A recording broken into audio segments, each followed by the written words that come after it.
Hello, Bl'Artagnan here with Coastal Themes, the Gilgamesh story chapter Lufenia plus fight. We're bringing a no burst, no synergy, no friend unit team featuring Prompto, Queen, and Kled.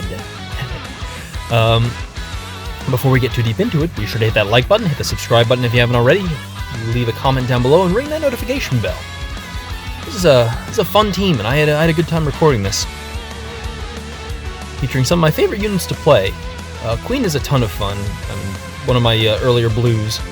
Prompto I really enjoy because, well, I'll get into that, but, and of course, you know, Kled here with his EX charging and his dope auras, just generally solid stuff. He's going to be really facilitating Queen being able to pump out a lot of damage and really kind of carry the team in a lot of ways.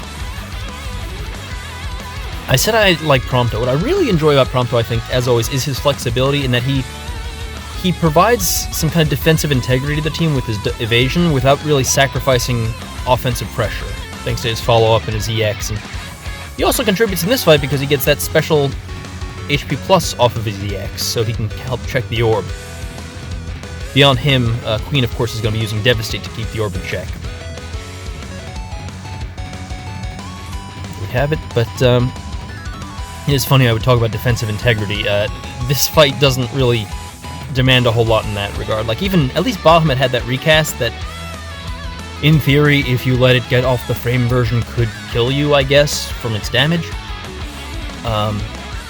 This fight really just doesn't, like, they do these Brave games at 80 and 50%, which, in theory, could result in them having too much Brave for you to shave so that they smack you. But this is like DFFOO 101. I don't count the enemy having a lot of Brave as the threat, you know? Like, they don't get defense or anything. And so, like, look at this. It's not hard to shave them down, and then they just don't really do anything with the with their turns.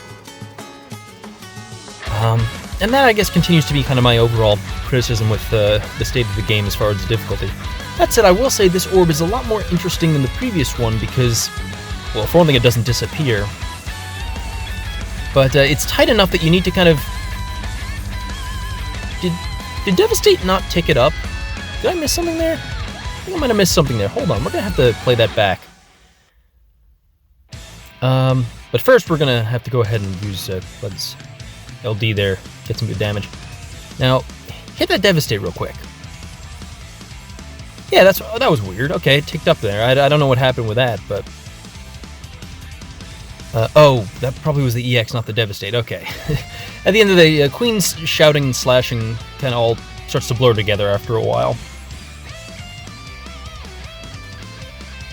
But, yeah, so that's what we're at. That's the thing with this, I will say these bosses I think were a bit tankier than we've been seeing lately, which is kind of neat. I'm not sure if that's actually true, it just felt like they were a little bit tankier.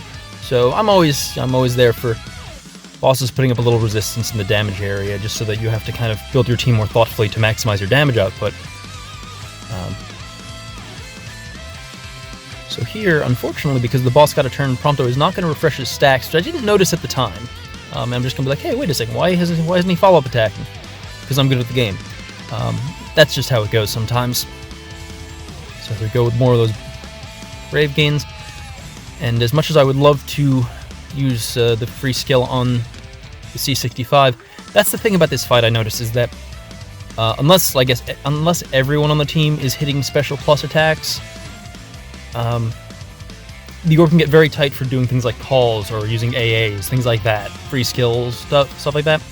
So here, you know, I have time to pull up that evasion because they have so much Brave.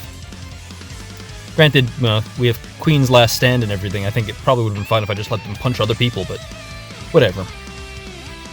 That's something I really do like about Queen, and something that doesn't really get showcased with fights like these is she, like Prompto, does a lot for the team. She has, you know, the auras, she has decent personal damage on her EX, she has... The auras consist of offensive stuff, you know, HP damage up attack, all that jazz, but she also has defensive stuff. She has, you know, HP damage resistance and the party-wide last stand, which doesn't really come up as all that much in a fight where they barely threaten you. So that's a shame, because, you know, you have the toys and you like seeing, you know, kind of getting to use the toys, the different pieces of it. So, like, with Prompto, you see, I'm trying to keep his evasion up in his lock, because that's something he does for the team, but in practice, even if he wasn't locking them, it's not like they were going to be doing anything, does? They're just hitting us with AoE Brave attacks, and we're like, okay, whatever. So, whatever. Heck, we even want them to take turns, because on their turn the orb ticks up. Like, here. Look at that. Like, I don't know. It's kind of fun to consider just how many orbs Prompto has checked since his LD came out. I know that was a big selling point for him, as he just checks a ton of orbs, and he really does. There are a lot of fights you can slot him in where he just kind of helps solidify the team. Anyway, I mean, it's not like he's on banner, so I don't really know why I'm shilling him right now. Just he's a fun character who I like. And at the end of the day, this game's all about playing with your favorites, isn't it? A brief moment of respite to reapply some calls. Do some AAs and things like that. Probably could be more aggressive with using Vlad's LD there. I just hate when Lancet falls off, so I try to kind of weave those in there even when I don't need to, just so I don't have to get put into a position later where I have to choose which skill to apply, you know? And this is awkward. Because the orb is so low, I'm actually using some summon turns to use Prompto's C65 and his call, just to get them out of the way. Kind of annoying, but we're doing just fine in the damage department, so it's, you know, no skin off my nose, really. There we go, that's some solid damage there. I say solid damage, I mean 600,000 damage is kind of, that's like the high end of support damage now. It's the low end of damage dealers. Damage dealers regularly pumping out like 1 million damage or whatever on their turns. So, it's funny how the damage requirements for fights change and kind of sneak up on you in ways. Let's see if we can't. We're going to see if we can get a better launch than that. We're not going to launch that guy just yet. Let's do it now. Into the sky with you. There we go. Nice full battery launch. That's the sort of thing we're looking for here. Alrighty. Cool. Alrighty, Prompto. Shooting him some more. And just in time for Queen to take the orb up. Yeah, so this fight... I mean, earlier you saw me blow it up with Monk. You know, like, it's not a difficult fight to get past. But the orb does give at least some need to think a bit. Come to think of it, I have no idea. Is it a lethal orb? I've been assuming it's lethal this whole time. I'm sitting here wondering, is it actually a lethal orb? Because if it wasn't, that's going to make this fight a lot less interesting. Probably going to be something like when the orb goes off, it applies an attack down to everyone, and that's it. Stupid, god damn it. Non-lethal orbs are an interesting design space that really require the rest of the fight to have some threat to it for it to have any teeth.